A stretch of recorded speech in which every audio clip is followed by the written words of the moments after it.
Hi everyone, welcome to my channel. இன்றைக்கு நாங்கள் வீடியோவில் தக்காளி வெங்காயம் இது எதுவுமே போடாமல் வித்தியாசமான முறையில் கத்திரிக்காய் கறி எப்படி ஆக்குறதுன்னு சொல்லித்தான் பார்க்க போகிறோம். வாங்க வீடியோக்குள்ளே போவோம். நான் இன்றைக்கி 4 கத்திரிக்காய் 4 உருளைக்கிழங்கு எடுத்திருக்கிறேன். உருளைக்கிழங்கு தோல் சீவி நல்லா கழுவி எடுத்துக்கோங்க. இது மாதிரி கொஞ்சம் பெரிய ரவுண்ட் சைஸில் வெட்டிட்டு இது மாதிரி நீள் வாக்கில் வெட்டி எடுத்துக்கோங்க. இந்த மாதிரி அளவில் இருந்துச்சின்னு சொன்னால் போதும். வெட்டின கிழங்க ஆக்க காட்டிக்கும் தண்ணியில் போட்டு வச்சுக்கோங்க. அப்போ அந்த கிழங்குல வர கருப்பு தன்மை வராது. கத்திரிக்காவையும் இந்த வீடியோவில் காட்டுற மாதிரியே கொஞ்சம் பெரிய துண்டாக வெட்டி எடுத்துக்கோங்க.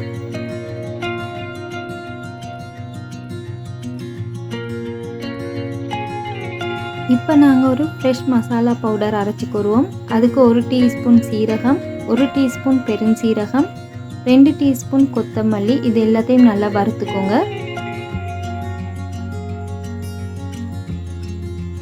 இப்போ இதில் 5லேருந்து 6 காஞ்ச மிளகாய் அதையும் சேர்த்து நல்லா வறுத்துட்டு ஆற வச்சு பவுடர் பண்ணி எடுத்துக்கோங்க.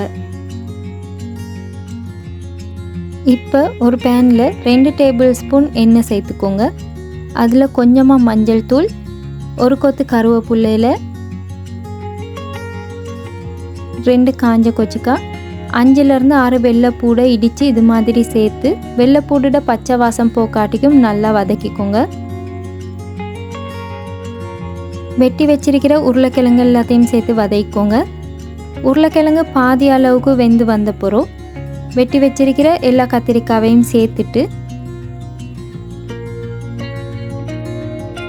1 டீஸ்பூன் உப்பு, அப்படி இல்லாட்டி உங்களோட தேவைக்கு ஏற்ற மாதிரி உப்பு, நாங்கள் அரைச்சி வச்சிருக்கிற ஃப்ரெஷ் மசாலா தூள்லேருந்து 2 டீஸ்பூன் அளவுக்கு சேர்த்துட்டு எல்லாத்தையும் நல்லா மிக்ஸ் பண்ணி அப்படியே வதங்க விடுங்க.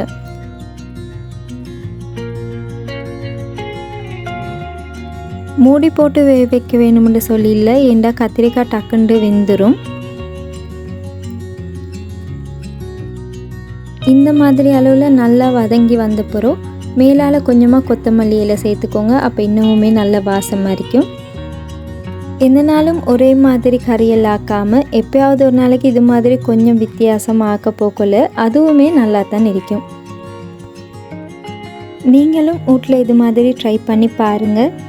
என் வீடியோஸ் உங்களுக்கு பிடிச்சிருந்தா சப்ஸ்கிரைப் பண்ணி எனக்கு சப்போர்ட் பண்ணுங்கள். இன்னொரு வீடியோவில் உங்களை சந்திக்கிறேன். அது வரைக்கும் பாய், டேக் கேர்.